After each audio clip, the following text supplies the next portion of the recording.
Success is based on making mistakes, learning from those mistakes, and trying not to make them again. Failure and success as a whole, you don't want failure as a whole. You want success as a whole. But the way you become successful is by being willing to make mistakes, by willing to fail a little bit, learn from it. But see, here's the thing. If you do make a mistake and learn from it, it wasn't failure, it was a mistake you learned from. If you make a mistake and don't learn from it, it was failure. You just have to decide how you want to live. Now, if you don't decide, the chances of you living a successful life are very, very small, because success doesn't attack you. Success isn't just floating around and as you're walking down the street, bam! Whoa, what was that? Honey, you okay? Oh man, we just got hit with a $300,000 a year income right then. See, winning the lottery isn't success. That's not success. Because most people, 90+% that win a large amount of money have never had any before. They didn't know how to handle a small amount, and so they don't know how to handle a large amount, and so what they have is temporary pleasure and long-term pain, because the large amount of money quickly turns into a small amount of money and it becomes a nightmare. So success will not attack you. It is a planned event. It doesn't attack people. It doesn't float around and arbitrarily go, there's a nice couple, get them.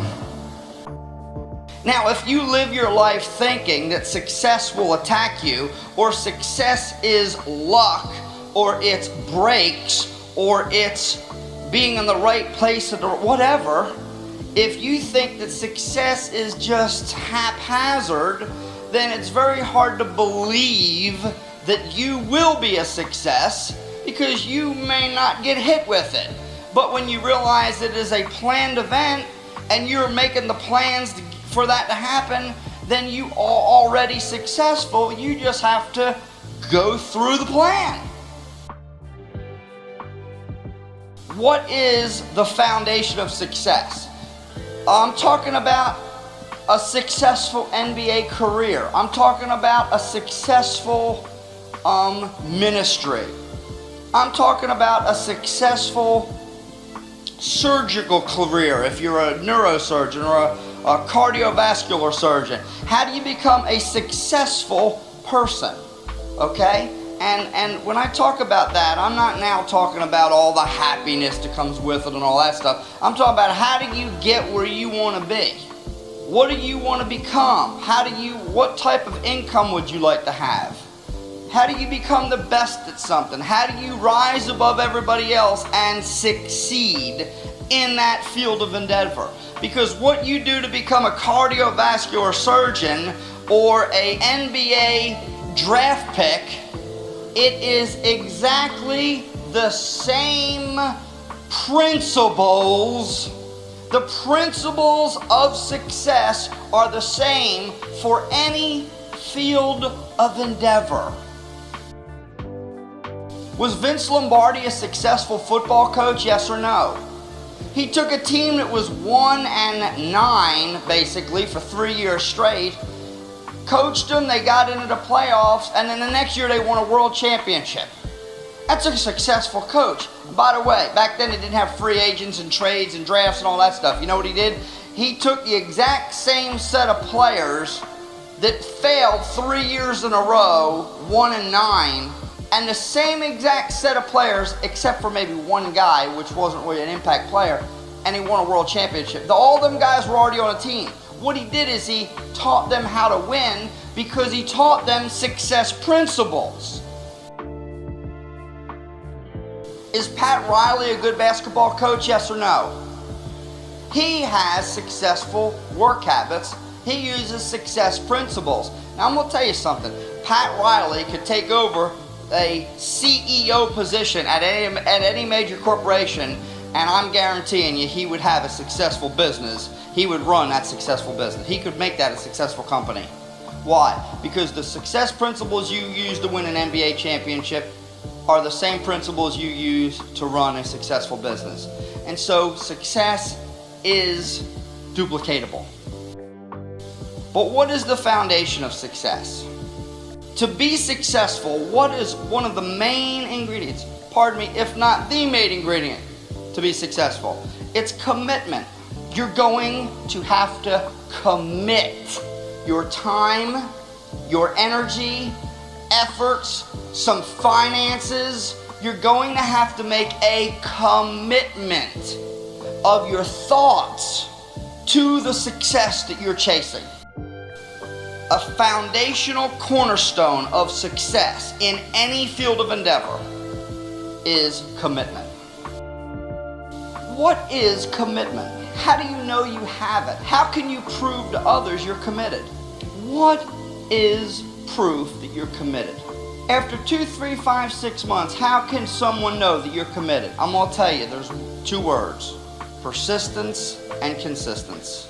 You are not committed to anything if there is not persistent and consistent effort towards that. Name anything you want to do. Hey, I'm committed to the Girl Scouts. Well, you better go to the meetings, you better work on your badges, you better sell them cookies, you better wear that hat on a persistent and consistent basis, or you're not committed to the Girl Scouts. Now here's what's sad. Most of y'all have been through 12 years of schooling. Most of you, many of you, for another 4 years. Some of y'all another 3 to 4 after that, depending on your field of endeavor. And there's people in here to go, boy, that's deep. Man, I never learned that in school. You know why? Because in school they don't teach you how to succeed, they teach you how to learn. But if you don't learn the right stuff, you don't succeed. Commitment to anything means persistent and consistent effort. And if you want to succeed, you've got to put in persistent and consistent effort. If you don't put it in, listen now, this is important. I want you to listen now. If you don't put in persistent and consistent effort for any reason, if for any reason you're not persistent and consistent, you're not committed. If you're not committed, you don't succeed. Period.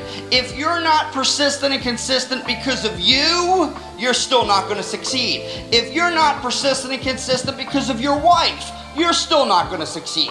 If you're not persistent and consistent because of your boss, you're still not going to succeed. If you're not persistent and consistent because of your finances, you're still not going to succeed. If you're not persistent and consistent because of fear and doubt, you will not succeed. Period. So your number one goal ought to be persistent and consistent effort. Get in the persistent and consistent habit. So if you've never been persistent and consistent in your business, here's a tip. Get started on the P&C mode. Success is within every human being's grasp. The same struggle and situations that most people say keeps them down is the same thought and motivation that other people use to get them out of that situation. It's a choice. You got to get persistent and consistent. That develops emotional stability. Emotional stability is where people can start trusting you. There are 2 enemies of persistent and consistent effort: distractions and struggles. What can you control? You can control all self-imposed distractions. You can control all self-imposed distractions. Matter of fact, you can control all distractions, if you will. Now see, life sometimes comes at you. And sometimes life can be a struggle. And sometimes you cannot control the struggle that life brings you. Don't get sucked out of the persistent and consistent effort through life struggles.